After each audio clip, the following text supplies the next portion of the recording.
Villagers of Sankebetsu Brown, a pioneer region 11 kilometers off the west coast of Hokkaido, had already prepared themselves for a life of crippling hardship. Not only was the area underdeveloped and winter was creeping in, but a new settlement in a remote location invited encroachment by wild animals. The villagers were prepared for a tough road ahead, yes, but nothing could prepare them for what's now remembered as the deadliest bear attack in Japanese history. Join us today as we delve into the Sankebetsu Brown Bear Incident, the deadliest bear attack in Japanese history. But before we do, don't forget to hit that subscribe button and ring the notification bell. The Ussuri family was the first family that made contact with the Ussuri brown bear in mid-November 1915.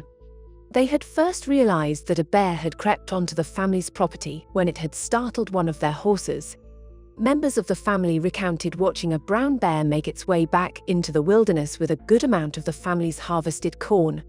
The Ussuri family believed this was a one-off incident, but when the bear returned a few days later, the head of the family feared it was after their horses. Together with his son and a couple of villagers, the group shot at the Ussuri brown bear. The bear was injured but managed to make its way back into the wilderness. The group followed the bear to a short distance, but had to retreat because of the snow. Still, seeing blood dripping over the snow leading into the wild, they were certain that the bear had either been killed or had sworn off humans. Also known as the Ussuri brown bear and the Russian grizzly bear, the Ussuri brown bear is second only to the Kodiak bear in size. They stand up to 10 feet tall when on their hind legs and can weigh up to 1,400 pounds. The brown bear that terrorized villagers in the Sankebetsu district stood close to 9 feet tall and weighed just under 900 pounds. Interestingly, the Ussuri brown bear principally follows a vegetarian diet. However, they are known for being one of the fiercest predators on the face of the planet. From 1900 to 1957, Ussuri brown bears were responsible for the deaths of 141 people and injured another 300. 7 deaths and 3 attacks were reported over a 2-day period in what's remembered as Hokkaido's deadliest bear attack.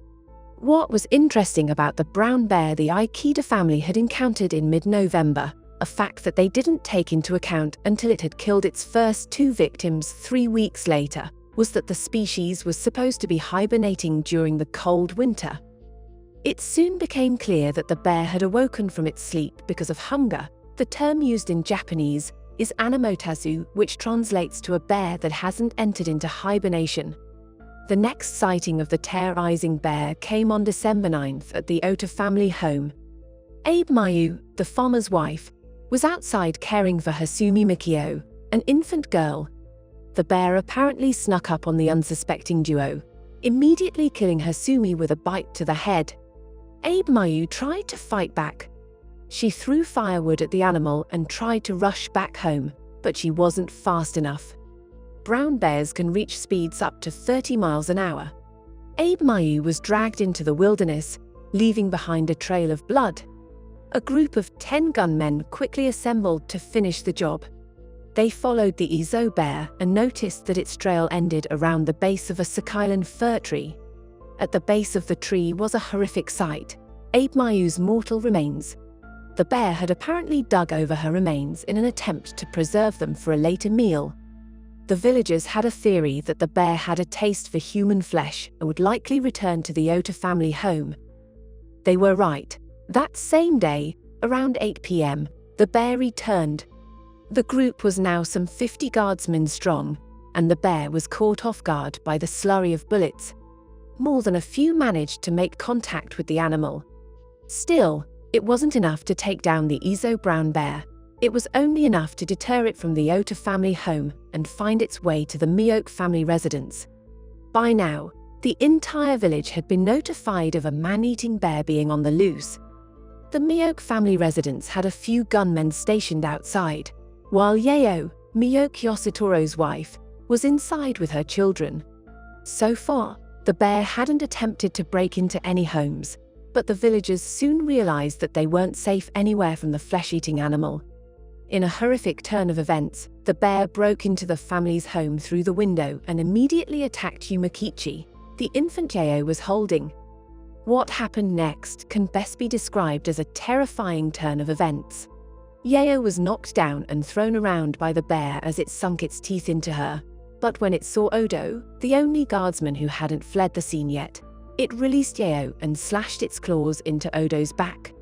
What happened to the guardsmen stationed a little away at the Ota family home? They'd apparently gone off track and didn't know that instead of retreating into the wild, the bear had decided to unleash terror on the village. They only realized what had happened when a severely injured Yeo, accompanied by a few of her children and some members of the Sato family, caught up to them. During this time, unfortunately, the Izo bear attacked and mauled members of both the Miyok family and the Sato family. There were children who lost their lives. The bear had also mauled Take, Ishiguro Sato's pregnant wife. According to reports from survivors, Take had pleaded with the bear to attack her head and spare her unborn child. The bear, however, spared nothing. If the bear hadn't already gravely injured members of both families, the fire surely did. In all the commotion once the bear broke in through the window, Yeo had knocked over an oil lamp, and the house was engulfed in flames by the time the guardsmen reached the location. Some guardsmen proposed that they set the entire area on fire, killing the bear, and risking the Miyok and Sato family members inside as collateral. Yeo, however, stood in their way. So instead, the guardsmen attempted to shoot at the bear uncoordinated, praying that at least one bullet would penetrate through the animal's vital organs. It did not, and the bear, once again, retreated into the imperial forest. The villagers then decided that the best course of action was to huddle together at the branch school and only station veterans of the Russo-Japanese War at the guard posts. They also asked police from the Hobaro police station to assemble a sniper team. In the team was Yamamoto Heikiki, a skilled hunter known for killing bears the size of the one that had been terrorizing the village. December 11th passed by without any incident, and it looked like December 12th would be uneventful too. Members of the sniper team decided that the only way to lure the bear in was to use one of the victims' bodies. Members of the victim's family protested, but it was eventually decided to be in the best interest of the village. Sure enough, the bear emerged, but it had gotten smarter by this point.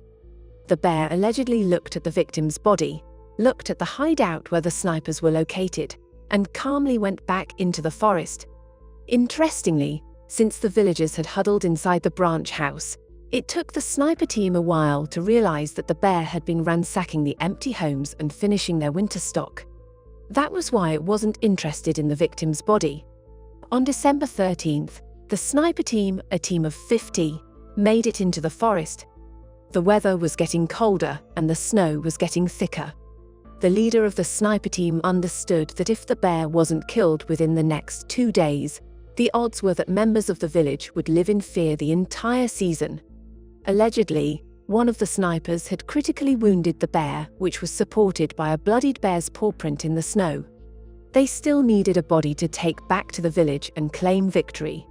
The man who would eventually kill the Izo bear was, unsurprisingly, Yamamoto.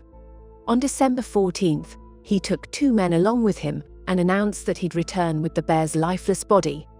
Yamamoto followed part of the trail the bear had left in the snow and then figured out its next few steps, eventually making his way to a Japanese oak tree where the bear was resting. The skilled hunter then inched closer and closer to the bear until it was some 20 meters away from it, and opened fire. The very first bullet pierced through the Izo bear's heart, and the giant animal came crashing down with the snipers yelling, "Banzai!" The bear's body was taken back to the village where it was dissected, and undigested parts of the victims' bodies were recovered to give them a proper burial. The bear's skull was preserved as a memento. Surviving members of the Miyok and Sato families then pledged to do away with as many bears as humanly possible. One of them allegedly killed 104 Izo bears, 10 for every victim from 1915. Despite the victory, many inhabitants of the village decided to pack up and leave the region. Until 1967, the site of Japan's worst bear attack was a ghost town. Today, the village has been reconstructed, and the site of the attack is popular amongst tourists.